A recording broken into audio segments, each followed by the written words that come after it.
Hello friends. तो one more profitable trade. कल मैंने सिल्वर के अंदर ट्रेड लिया था जो कि 15 मिनट टाइम फ्रेम पे जैसे हम नॉर्मली एनालिसिस करते हैं और हमारा ट्रेडिंग स्ट्रैटेजी है लिक्विडिटी ट्रैप। तो चलिए एक बार चार्ट पे समझते हैं कि ये किस तरीके से ट्रेड था। देखो ये ट्रेड अभी भी चल रहा है, 1:4.44 का ट्रेड है और 1:2 पे मैंने 50% बुक किया था। तो ये बाजू में आपको स्क्रीनशॉट का प्रूफ है। तो चलिए एक बार ट्रेड समझते हैं। तो 15 मिनट टाइम फ्रेम पे मार्केट कैसे चलता है और हम ट्रैप कैसे ढूंढते हैं एक बार डिस्कस करते हैं। देखो यहाँ पे मार्केट ने क्या किया, प्रीवियस हाई का ब्रेकआउट दे दिया। मतलब मार्केट ऑब्वियस है, सिल्वर जो है ऑल टाइम हाई पे चल रहा है। तो हमें क्या चाहिए, हमें चाहिए लिक्विडिटी ट्रैप। तो बायर्स को कैसे ट्रैप करता है और कैसे आगे हम उसको पकड़ सकते हैं। तो बहुत सिंपल है, ब्रेकआउट के बाद मैंने क्या देखा, एक हाई लगा और मार्केट यहाँ पे हाई को प्रोटेक्ट करके लिक्विडिटी बना रहा था।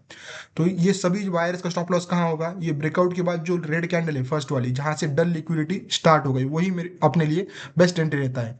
तो वो उस दिन मैंने देखा नहीं था, पर अपने लिए लॉजिक समझना है बस। तो वहां पे अपने को एंट्री रहती है स्विप पॉइंट, और वहां पे अपन फिर नया ब्रेकआउट, मार्केट ने लिक्विडिटी ग्रैब कर दी। अब ये ब्रेकआउट के बाद फिर से बायर्स आएंगे और उनका स्टॉप लॉस कहाँ होगा। मतलब यहाँ से मार्केट ब्रेकआउट दिया, रिटेस्ट किया और फिर भाग रहा है ऊपर। तो यहाँ पे ब्रेकआउट के बाद ही तो बायर्स आते हैं। तो सबके स्टॉप लॉस क्या है, ये रेड कैंडल के नीचे। ये अब यहाँ पे मार्केट फिर से लिक्विडिटी बना रहा है, बना रहा है, बना रहा है, फिर से ब्रेकआउट दिया। तो ये जो बायर्स है वो सब प्रॉफिट में है। फिर से ये ब्रेकआउट जो सेकंड टाइम हुआ, उसके बाद फिर से बायर्स आएंगे, उनके स्टॉप लॉस कहाँ होंगे, प्रीवियस स्विंग के नीचे।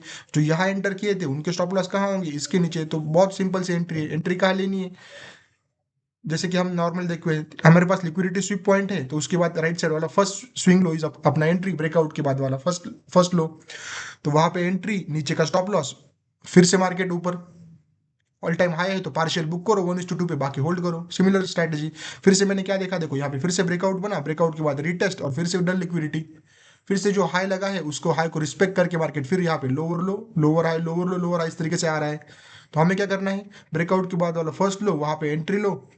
और स्टॉप लॉस, क्योंकि आप ये स्विंग पॉइंट बहुत बड़ा था तो मैंने इसको लोअर टाइम फ्रेम पे पकड़ लिया। लोअर टाइम फ्रेम पे आया मैं, मुझे ब्रेकआउट के बाद वाला लोअर स्विंग चाहिए था, मुझे ये वाला स्विंग मिला मुझे। यहाँ पे मैंने स्विंग पे स्टॉप लॉस लगाया। 1:4.4 का अच्छा रिस्क रिवॉर्ड था। ऊपर लिक्विडिटी में दिख रही थी कि मार्केट ने एक हाई लगाया है और फिर वहां से लोअर लो, लोअर हाई, लोअर लो, लोअर हाई, इस तरीके से मार्केट चल रहा था। तो ऊपर पूरा सेलर्स का लिक्विडिटी है। सबको लग रहा है कि गोल्ड, अभी सिल्वर जो है वो ऑल टाइम हाई पे है, अभी यहाँ से गिरेगा, यहाँ से गिरेगा। सिल्वर गिर नहीं रहा है, सिल्वर तो स्ट्रांग है। तो हमें कभी भी बायस के डायरेक्शन में ट्रेड करना है, ना कि अपोजिट में। तो सबसे बेस्ट एंट्री जो मैंने बताई, लिक्विडिटी लोगों की कहाँ होगी स्टॉप लॉस, वो ढूंढो, वहां से एंट्री करो। सिंपल सा लॉजिक था। 1:2 मैंने पार्शियल बुक कर दिया, 1:4 के लिए वाकई ट्रेड चालू है, ये आपको यहाँ पे प्रॉफिट दिख रहा होगा।